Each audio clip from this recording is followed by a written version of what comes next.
Sergeant Major Hamza knows the agony of being hit by a booby trap. Sampai di hospital, dia pun tak dapat habis keluar lah. Satu, saya ingat di sini ada dua kecil. Tengah-tengah ni satu macam paku. Satu di belakang, ada satu dekat tulang belakang, ada satu di dalam. Sekarang lagi saya dia tu ada lah, sakit. In August 1975, a police field force boat with 4 personnel travelled along the Kennerong River towards VAT-69 Tactical Headquarters at Fort Tapong. They were delivering foodstuffs and petrol to the 69ers. Jadi kami dah buat ambush, dah nak masuk ke 3 bulan dah. Tak berjaya, musuh tak masuk situ. Jadi dah masa tu dah untuk nak tutup operasi dah. Jadi racing kami dah nak habis. Jadi sementara nak menunggu helikopter untuk mengambil kami. Jadi kami perlukan supply lagi lah. Jadi terpaksa boatman hantar melalui boat. When the boat did not arrive as expected, Squadron Commander Zabri Abdul Hamid knew something had gone wrong. Petang lah, terdengar bunyi sayup aja bunyi letupan. Sikit lah tembakan. So arwah Zabri ni telah mengarahkan saya lah supaya menyiasat. Saya pun pergilah. Saya berjalan sangat satu hari. Dalam berjalan saya ke bawah. Saya ni tersapu naik atas sikit Kuala Ngerong bawah. Apabila keluar sungai tu kami jumpa. Bekas macam kawasan terbakar. Kawasan terbakar. Dan disyak di situ lah. 10 kilometers from Fort Tapong, the abandoned boat was discovered, along with the bodies of 4 field force police. Satu mayat dalam air terikat dengan tangan dia, terikat jala. Satu mayat tu orang kata lupa juga, badan dia penuh lah kena tembak. Satu lagi body di atas tu saya sendiri rescue lah. So the next day datang, saya telam lah dan dapatlah 4 mayat tu. Lepas keluarkan dengan boatman. They had been tortured to death. Zabri warned his men to be on full alert. Sampai di Tapung dia pun terus bagi tahu Hamzah, kamu besok, kamu mulai sekarang jangan buka book. Mungkin orang kita akan bertempur. The 69ers knew the enemy wanted to slip out of their grip before cutting north towards the Thailand border at Batok. The VAT-69 commandos immediately split into 3 patrols, with 18 men searching high and low for traces of the enemy. Pada 3 September 1975, kurang lebih pukul 3, masa-masa kami turun daripada bukit nak pergi kebenaran daripada arwah Tuan Zabri untuk nak ambil minum. Kami 3 patrol, ada 18 orang, dan saya duduk ke belakang, duduk ketiga. Duduk yang pertama telah ternampak. The 18 troopers were caught in an intense firefight with almost 40 communist insurgents. Dia orang buatkan wisis terus serang kami. Dengan kuatan yang ada tu, dia yang saya tahu dia gunakan 40 dan 60 mm mortar kiri dan kanan. Oh, memang hebat betul tu. Sebab kami cuma tak boleh nak bangun sebab dia punya peluru tu macam hujan lah. Dan tembakan tu ada cakap lah, kalau kita panggung orang kena, Pak Din, kalau peluru tu dia putih di atas kepala, tu kena apa, batang-batang buluh tu.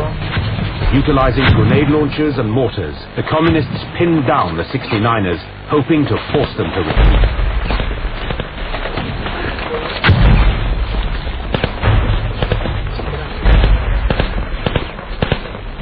Saya tahu dia pun jerit. Saya ingat dia kata, motor aku parah, dia berani ni lah. Nak beritahu oleh pihak motor kita pun nak ada motor lah. Kami tidak ada motor, kami gunakan mini grenade yang dibutalkan setiap seorang 5 biji. After almost an hour of concentrated fire, the communists broke into splinter groups and fled, leaving weapons and supplies behind. Masa baru kena tembak tu, memang jelas bahawa ni boleh jerit. Caw, turun ke sungai. Itu saya dengar, tak berapa jelas. Dia kata turun ke sungai.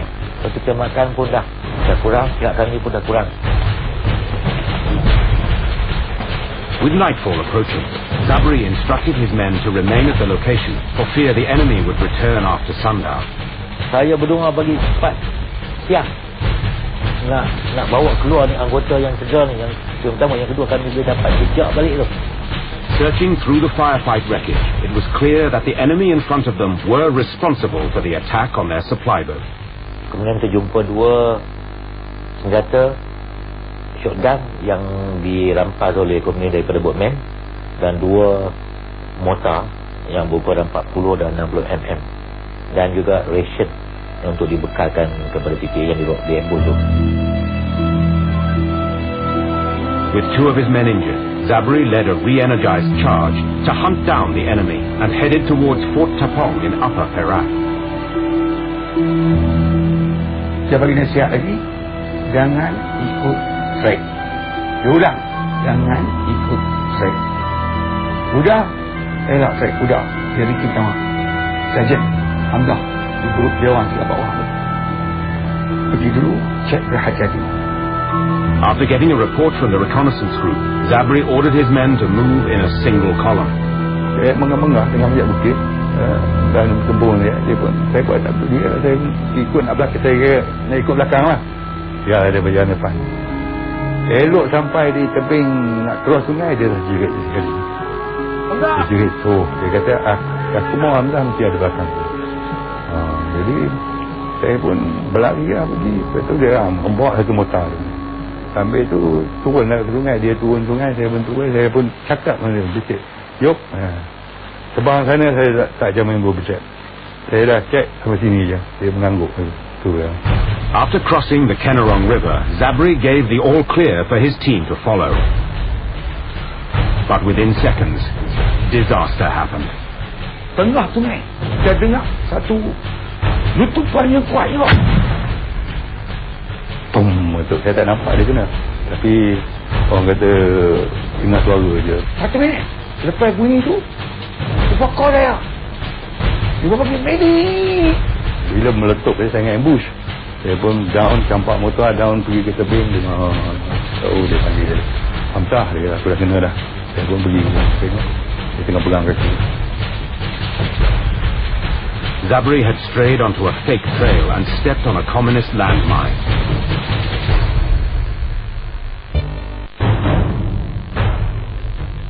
After crossing the Kennerong River, Zabri gave the all clear for his team to follow. But within seconds, disaster happened. Zabri had strayed onto a fake trail and stepped on a communist landmine. Sampai tempat dia pada tengok tulang kaki dia ni dia pecah. Zabri was losing a massive amount of blood. Rahman, the team's medic, tried frantically to save the boss. Kami rawatan, kami otak dah jalan. Saya ambil cari kayu untuk anduh bos. Bila kita pergi cari dorang, saya beritahu kesempatan. Tapi cara cakap bukan sama macam ni. Syarat lah. Bagi syarat ya, buat ni. November. To evacuate Zabri quickly, the 69ers desperately needed a helicopter landing point. But in the dense jungle, they were few and far between. Zabri's survival became a race against time. We crossed the river and walked through the river and walked through by the side of the river, up the mountain, down the mountain. But it was too late. Zabri died along the way. It was tough for the 69ers to move on without their trusted leader. But with the insurgents still at large, the VAT-69 commandos could not abort the mission in the bamboo area. Terpaksalah terima hakikat, iaitu dia telah yang pergi, terpaksa pergi. Yang hidup terpaksa teruskan tugas. Minta airstrike bom, dua biji tabuan. Memang macam perang lah. Lepas tu bum meletup tabuan datang. I stayed there for 2-3 days, and after that I did my operation, do up a follow-up, and the things is cleared, and I realized that the enemy has gone back into the south of Thailand. Everyone in VAT-69 mourned the untimely death of the squadron commander, ASP Zabri Abdul Hamid. They had lost a beloved leader and a dear friend. Sebelum dia meninggal, dia dah tulis kat pokok. Jarang sangatlah kita nak tinggalkan kesan-kesan ni. Dia tulis dalam bahasa Inggeris, in the war there is no room for pity. kill or to be killed. Salahuddin remembers the propaganda announcement about the incident on the Communists' Revolution Voice radio. Saya tahu kita telah tempur dengan pihak musuh. Seorang pegawai tinggi dia telah gugur di medan pertempuran dan musuh berseperan lari di bawah kumpulan asap. In reality, it was the Communists who fled the scene and not the 69ers. Hamza, who is also Zabri's nephew, is honored to have spent the rare moments with Zabri before his tragic death. Dia tak pernah nak bawa saya. Dia selalu tak tahu lah. Saya pun mungkinlah orang lain panggil dia bos. Saya tak pernah saya panggil Yuk ya. Saya buat pada kecil lah panggil dia Yuk kan. Jadi dia pun memang tak ada rapat dengan saya. Tak ada orang kata kita ada sekedar mena kan. Orang kata nampak sangat lah kan. After Operation Bamboo, VAT 69 commandos had more experience in jungle warfare, and they knew the enemy tactics well. But the price they had to pay was losing a valuable jungle fighter and a dear friend, ASP Zabri. He is a brave man. He knows about the jungle terrain. He can fight against the enemy. We can depend on him. You go inside the jungle together with him and you have all the confidence. He had jungle craft with him.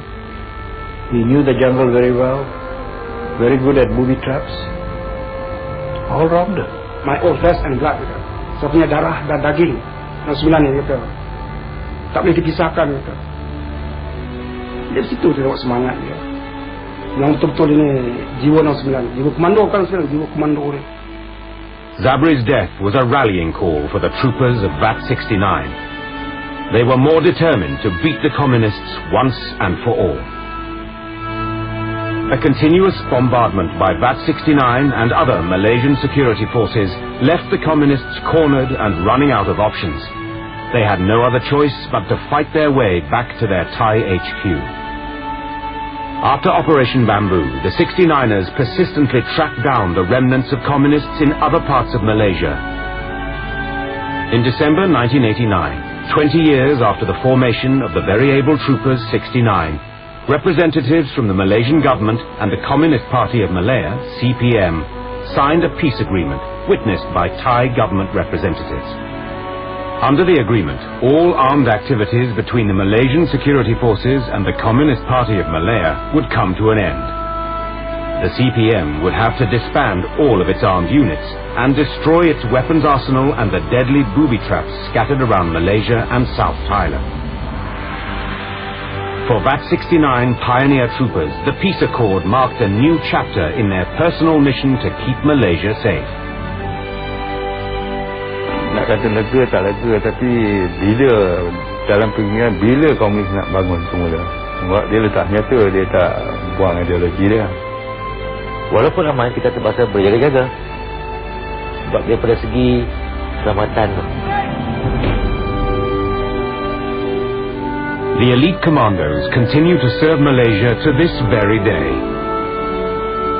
They are equipped with better equipment and facilities, but they owe their status to a humble group of men who fought for real in the jungles of Malaysia 40 years ago. Banggalah, tapi dalam bangga-bangga tu masih ragu-ragu tentang yang ada sekarang, sebab dia bila dah keadaan tak ada komunis, skill latihan tu diubah. Kena bersedia daripada sekarang. Benda ni bertingkat korang punya mengikut situasi semasa. Zaman saya dah berlalu. There are about 300 men in the current elite force known as 69 Commando Battalion. They serve in a modern environment, but are still trained in jungle tactics. Even now, in peacetime, the new generation of 69ers continue to be inspired by the battle-hardened and brave pioneer troopers of VAT 69.